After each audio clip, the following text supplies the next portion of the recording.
قرآن مجید قیامت تک کے لیے تمام انسانوں کی ہدایت اور رہبری کے لیے اللہ تعالیٰ نے نازل فرمایا ہے۔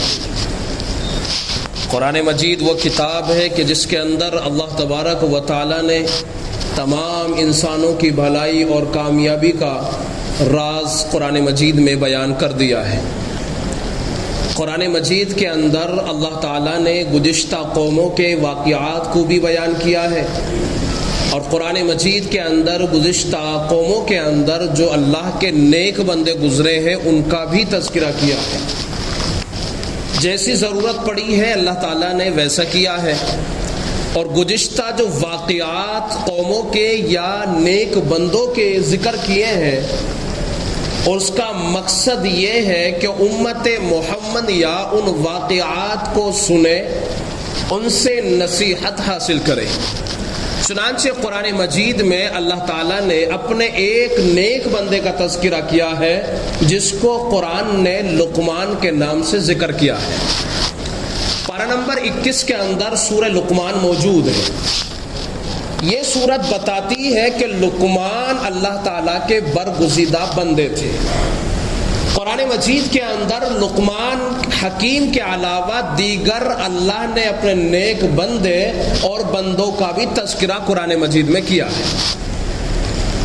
اللہ تعالیٰ نے اس بندے کا بھی تذکرہ کیا ہے کہ جو فرعون کے اس دربار کے اندر اور ایوان کے اندر کھڑے ہونے کے بعد میں حضرت موسیٰ علیہ السلام کی طرف داری کرتے ہوئے اس نے کہا تھا کیا تم ایک بندے کو اس بنیاد پر قتل کر دیتے ہو کہ وہ کہتا ہے کہ میرا رب اللہ ہے۔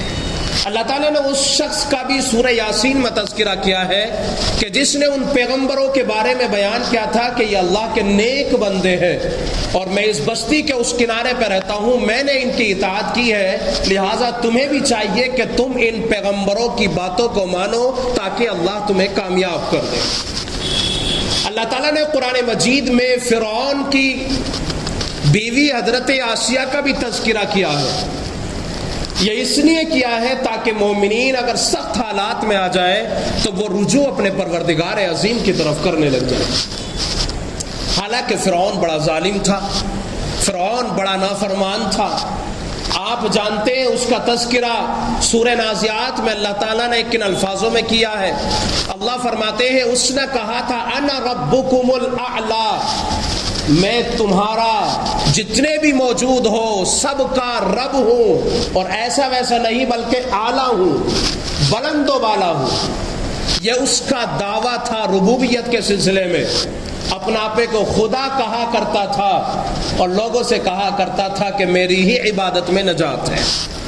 چنانچہ اللہ تعالیٰ نے اس نافرمان کی بیوی کا تذکرہ قرآن مجید میں پارہ نمبر 28 کے بالکل اخیر میں کیا ہے۔ اللہ تعالیٰ نے قرآن مجید میں اس کے علاوہ مختلف مقامات پر ان لوگوں کا تذکرہ اللہ نے کیا ہے، اس لیے لقد کان فی قصصہم عبرۃ لأولی الالباب، تاکہ عقل مند لوگ ان واقعات اور ان قصوں کے ذریعے سے نصیحت حاصل کرنے والے بن جائیں۔ اسی لیے اللہ تعالیٰ نے حضرت لقمان کو بڑی دانش مندی، بڑا شعور اللہ تعالیٰ نے آپ کو عطا فرمایا تھا۔ وَلَقَدْ آتَيْنَا، اللہ فرماتے وَلَقَدْ آتَيْنَا لُقْمَانَ الْحِكْمَةَ أَنِ اشْكُرْ لِلَّهِ، ہم نے لقمان کو دانشمندی اور حکمت عطا فرمائی۔ حضرت اکرمہ تفسیر مظہری میں بیان کیا ہے کہ صرف حضرت اکرمہ واحد شخص ہے کہ جنہوں نے اس بات کو بیان کیا ہے کہ حضرت لقمان پیغمبر تھے۔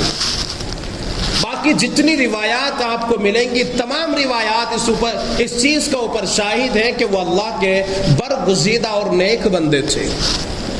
تفسیر ابن کثیر نے اس آیت کریمہ کے ذیل میں بیان فرمایا ہے، رئیس المفسرین عبداللہ ابن عباس رضی اللہ تعالیٰ عنہ کا حوالہ دیتے ہوئے بیان فرمایا ہے کہ لقمان حکیم ایک حبشی غلام تھے۔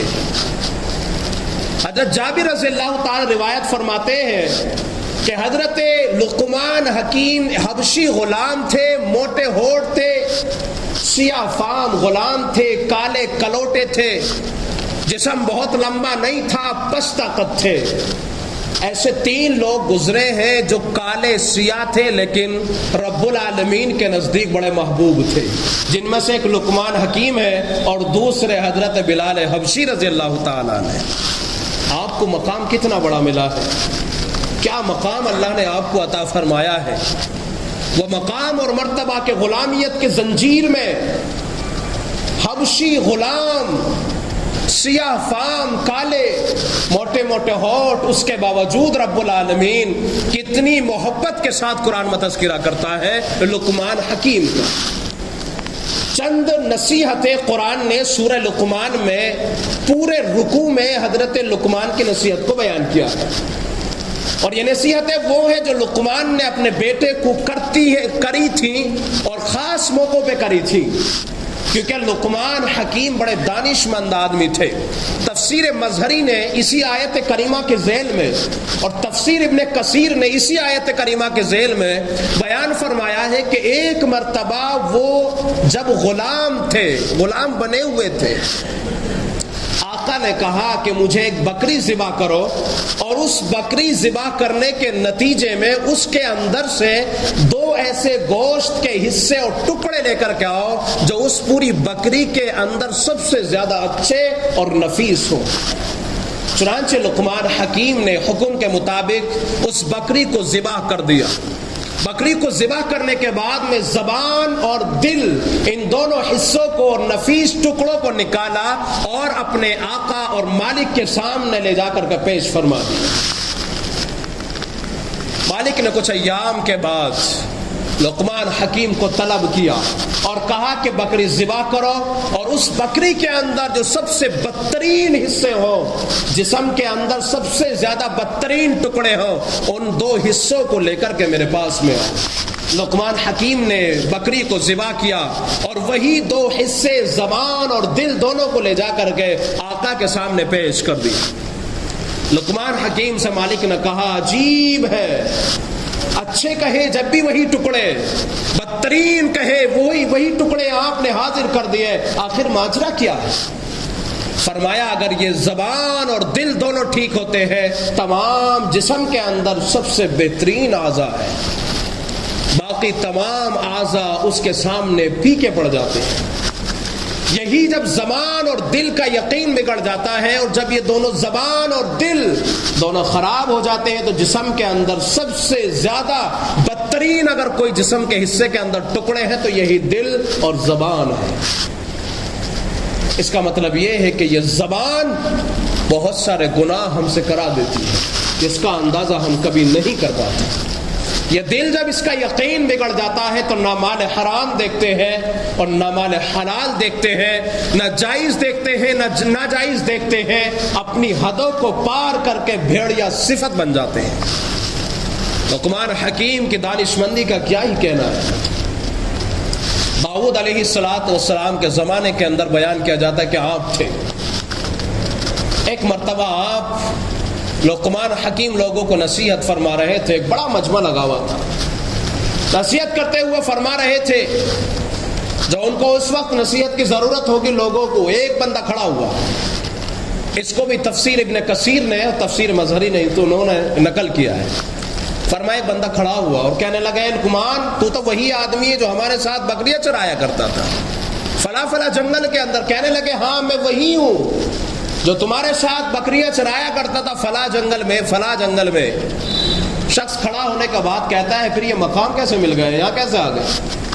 فرمایا 2 چیزوں سے، کہا کہ میں نے اپنی زبان کو محفوظ رکھا، یعنی سچ بولا، اور دوسرا یہ ہے کہ میں نے لغو بات سے پرہیز کیا، فالتو کلام نہیں کیا۔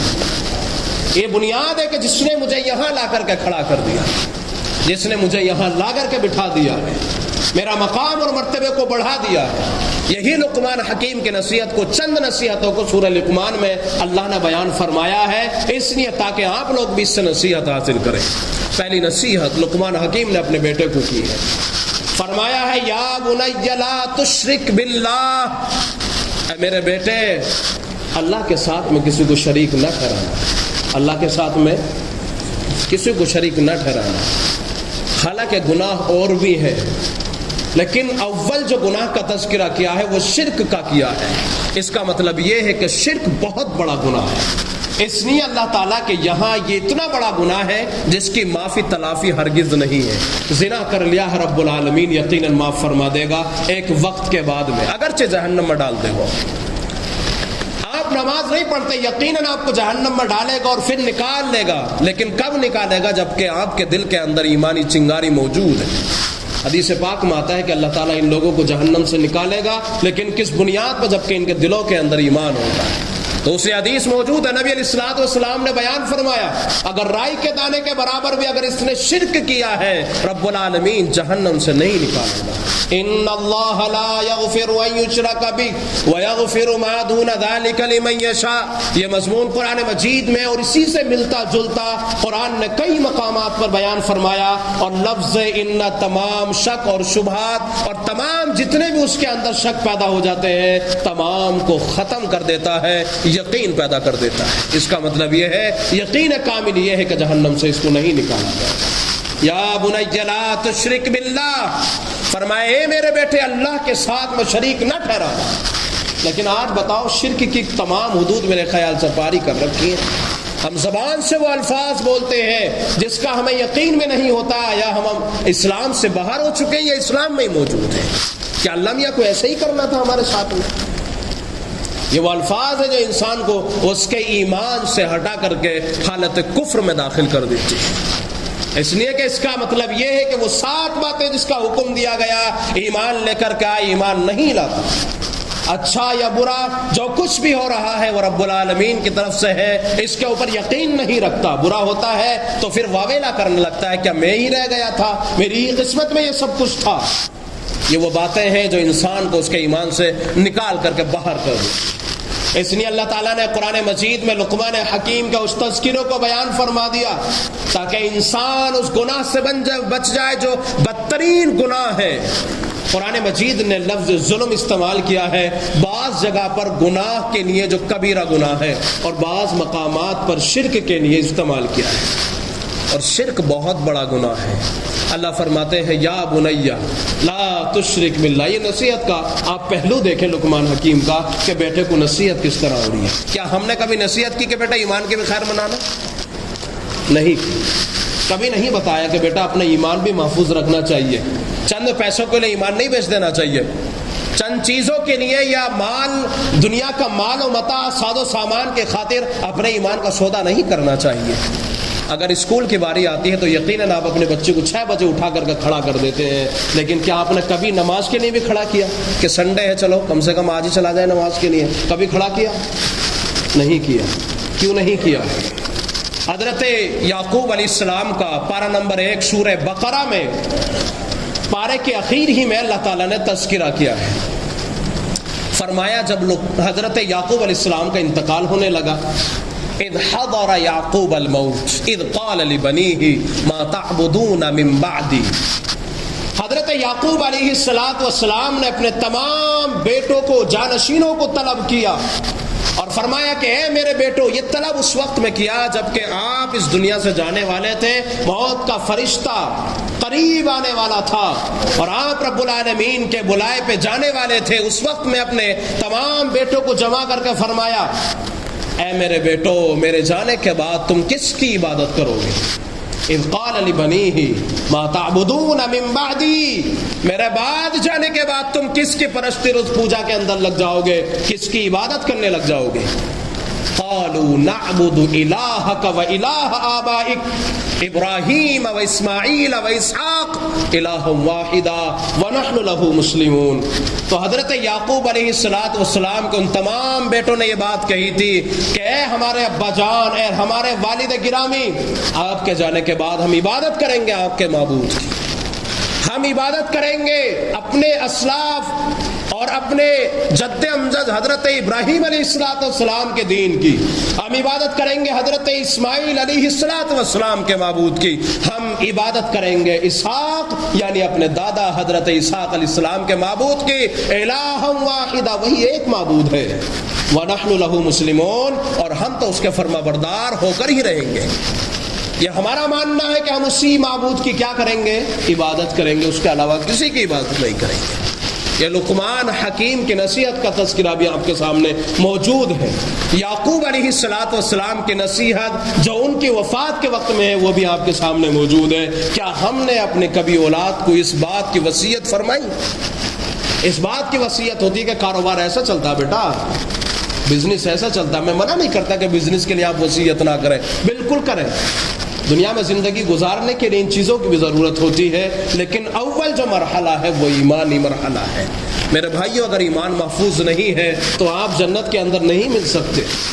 اگر بچوں کے ایمان محفوظ نہیں ہے اور آپ جنت میں چلے جاتے ہیں تو آپ کے بچے تو آپ کے ساتھ جنت میں نہیں جا سکتے۔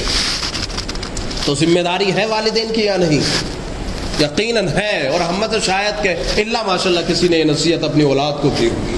اپنی اولاد کو بٹھا کر کے کم از کم 8 دن میں ضرور نصیحت کرنی چاہیے اور تجربات اپنے شیئر کرنے چاہیے، تاکہ اولاد آنے والے وقت کے اندر پریشان حال نہ رہے، بلکہ وہ دنیاوی اعتبار سے، دینی اعتبار سے تمام مسائلوں کو بآسانی سلجھا سکے۔ لیکن ہم میں سے کہاں توفیق ہوتی ہے کہ دینی اعتبار سے بھی ان کو سمجھایا جا سکے اور دنیاوی اعتبار سے بھی آگاہ کیا جا سکے۔ قرآن مجید نے ان تمام باتوں کو بیان کیا ہے، نصیحت کرنے کا طریقہ بھی قرآن نے بتا دیا ہے۔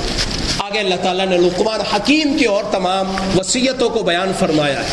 اگلی وصیت حضرت لقمان حکیم کی یہ تھی، وَوَصَّيْنَا الْإِنسَانَ بِوَالِدَيْهِ حَمَلَتْهُ أُمُّهُ كُرْهًا وَوَضَعَتْهُ كُرْهًا، فرمایا والدین کے ساتھ میں حسن سلوک کا تذکرہ کرتے ہوئے کہ ان کے ساتھ میں حسن سلوک ہونا چاہیے۔ قرآن مجید سورہ بنی اسرائیل میں اللہ تعالیٰ نے اپنے تذکرے کا فوراً بعد والدین کا تذکرہ کیا ہے۔ اس کا مطلب یہ ہے کہ والدین زندگی کا بہت خاص حصہ ہے۔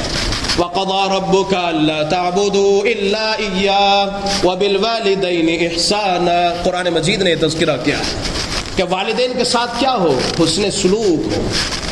قرآن مجید میں یہ ایک مضمون نہیں بلکہ بارہا قرآن مجید نے یہ تذکرہ جگہ جگہ کیا ہے۔ اس کا مطلب یہ ہے کہ والدین کے ساتھ میں بچوں کا حسن سلوک بہت ضروری ہے، لیکن یہ تب ہوگا جب آپ اپنی اہمیت اپنے بچوں کو بتائیں گے، لیکن وہ تو بتاتے ہی نہیں ہے۔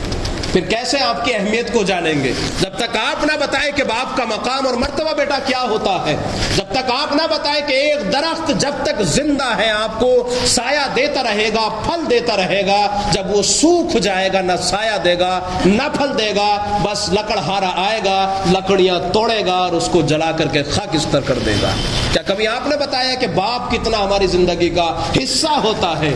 اس کا احساس تب ہوتا ہے جب آپ اس دنیا سے چلے جاتے ہیں، اس کا احساس اسے تب ہوتا ہے جب آپ زندہ تو ہوتے ہیں لیکن آپ کی اہمیت اس کے دل سے نکل جاتی ہے، جب احساس ہوتا ہے اسے۔ لیکن یہ بتائیں اس احساسیت کا اسے کیا کوڑی کا فائدہ ہے؟